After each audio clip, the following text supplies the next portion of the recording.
આમ આદમી પાર્ટી આજે અને આવતીકાલે બે મહાસંમેલન યોજવા જઈ રહી છે। આજે સાબરડેરીના મુદ્દે આક્રમક મૂડમાં દેખાઈ રહી છે અને આવતીકાલે ચૈતર વસાવાને લઈને દેડિયાપાડામાં એક મહાસંમેલન યોજાવાનું છે।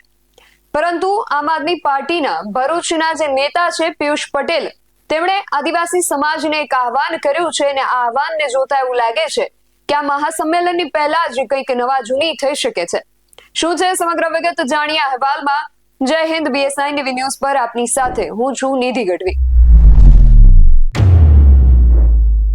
આમ આદમી પાર્ટીના દેડિયાપાડાના ધારાસભ્ય ચૈતર વસાવા હાલ જેલમાં છે અને એમને લઈને આમ આદમી પાર્ટી એક મહાસંમેલન યોજવા જઈ રહી છે। અરવિંદ કેજરીવાલ પણ હાલ ગુજરાત આવી ચૂક્યા છે અને પંજાબના મુખ્યમંત્રી ભગવત માન પણ હાલ ગુજરાતમાં છે। ત્યારે આજે સાબરડેરીના મુદ્દે સંમેલન યોજશે અને આવતીકાલે ચૈતર વસાવાને જેલમાંથી બહાર લાવવા માટે એ લોકો ઉગ્ર આંદોલન કરવા જઈ રહ્યા છે। પરંતુ આ આંદોલનની પહેલા ભરૂચના આમ આદમી પાર્ટીના નેતા પિયુષ પટેલે આદિવાસી સમાજ અને ગુજરાતભરની જનતા જોગ એક આહવાન કર્યું છે। સૌપ્રથમ તો પિયુષ પટેલ શું કહી રહ્યા છે એ સાંભળીએ। શ્રી ચૈતરભાઈ વસાવા જેઓ 2022 થી જ્યારથી દેડિયાપાડા વિધાનસભાના જ્યારથી ધારાસભ્ય બન્યા છે ત્યારથી સતત આ સત્તાધારી ભાજપ પક્ષ દ્વારા એમને કોઈને કોઈ કાવતરા હેઠળ એમને કોઈને કોઈ કેસની અંદર એમને સંડોવી અને એમને સતત જેલની પાછળ રાખવામાં આવી રહ્યા છે।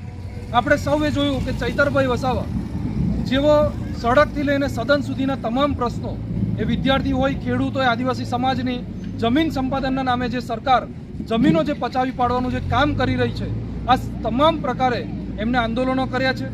રોડ રસ્તાની બાબત હોય, વિધવા સહાયની વાતો હોય કે પછી ગરીબ જે આવાસોના મકાનોની વાત હોય, આ તમામ જગ્યાએ સડકથી લઈને સદન સુધી એમને અવાજ ઉઠાવે છે। ત્યારે એમને આ ભાજપ સરકાર, આ સત્તાધારી જે સરકાર છે, કોઈને કોઈ રીતે એમને જેલની પાછળ રાખવાનું કાવતરું રચી રહી છે। ત્યારે તાજેતરમાં પણ એમના ઉપર એક સામાન્ય એક જે સભા હતી, એ સભાની અંદર એમને કેવી રીતે ઈરાદાપૂર્વક એમને જેલમાં કરવા અને જેલમાં કરીને આજે પણ એમના જામીન નથી થવા દીધા। ત્યારે એમના જન સમર્થન જે સભા થવા જઈ રહી છે દેડિયાપાડા ખાતે, ત્યારે આ જન સમર્થનની અત્યારે જે તૈયારીઓ ચાલી રહી છે, ત્યારે હું આદિવાસી સમાજને પણ એક આહવાન કરવા માંગુ છું કે તમામ આદિવાસી સમાજના માટે જે ચૈતરભાઈ વસાવાએ અત્યાર સુધી લડત આપી છે, તો આ તમામ આદિવાસી સમાજ તો આવે જ, પરંતુ ગુજરાતની જે કોઈ પણ જનતા છે, એમાં નોકરિયાત વર્ગ આવી ગયો, એમાં વિદ્યાર્થીઓ આવી ગયા, આ તમામ લોકોને હું બે હાથ જોડીને વિનંતી કરું છું કે એમની જન સમર્થન સભાની અંદર તમામ લોકો હાજરી આપે અને ચૈતરભાઈના ન્યાય માટે આપણે સૌ એક જૂથ બની અને આપણે ચૈતરભાઈને ન્યાય અપાવીએ, એના માટે આપણે આ લડત આપણે આગળ વધારીએ અને ચૈતરભાઈના સમર્થનની અંદર આ ગુજરાતની તમામ જનતા અહીંયા હાજર રહેશે એવી એક આશા અને અપેક્ષા છે। જય હિન્દ, જય જોહાર, વંદે માતરમ। તેમણે આદિવાસી સમાજ અને ગુજરાતની જનતાને આહવાન કર્યું છે કે આવતીકાલે યોજાનાર આ સંમેલનમાં સૌ લોકો સાથે જોડાઈ, કારણ કે એમના જે ધારાસભ્ય છે ચૈતર વસાવા, એ ગત 5મી જુલાઈથી જેલમાં બંધ છે। એમની જે જામીન અરજી છે એ પણ ફગાવી દેવામાં આવી, રિમાન્ડ અરજી પણ ફગાવી દેવામાં આવી, એમની જેલ ટ્રાન્સફર માટેની જે અરજી હતી એ પણ ફગાવી દેવામાં આવી અને એમણે જ્યારે હાઈકોર્ટના દરવાજા ખખડાવ્યા ત્યારે એમની સુનાવણીની જે તારીખ છે એ આગામી 5મી તારીખ સુધી લંબાવી દેવામાં આવી છે। એટલે હજુ ચૈતર વસાવાને લાંબો જેલવાસ ભોગવવો પડશે એવા જે પાસા છે એ ગોઠવાઈ ગયા છે।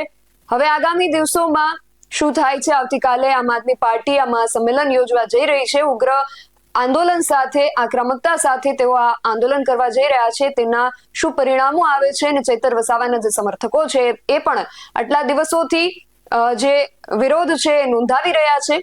જોઈએ કે હવે આગામી દિવસોમાં આ બાબતને લઈને શું પરિણામો આવે છે। આ વિશે તમારું શું માનવું છે અમને કમેન્ટ કરીને ચોક્કસથી જણાવજો। આવા જ વધુ અહેવાલો સાથે મળતા રહીશું। તમે મારી YouTube ચેનલને સબસ્ક્રાઇબ કરવાનું અને અમને Facebook અને Instagram પર ફોલો કરવાનું ભૂલશો નહીં। બાકી અવનવી અપડેટ્સ માટે આપ જોતા રહો BS9 ટીવી ન્યૂઝ। નમસ્કાર।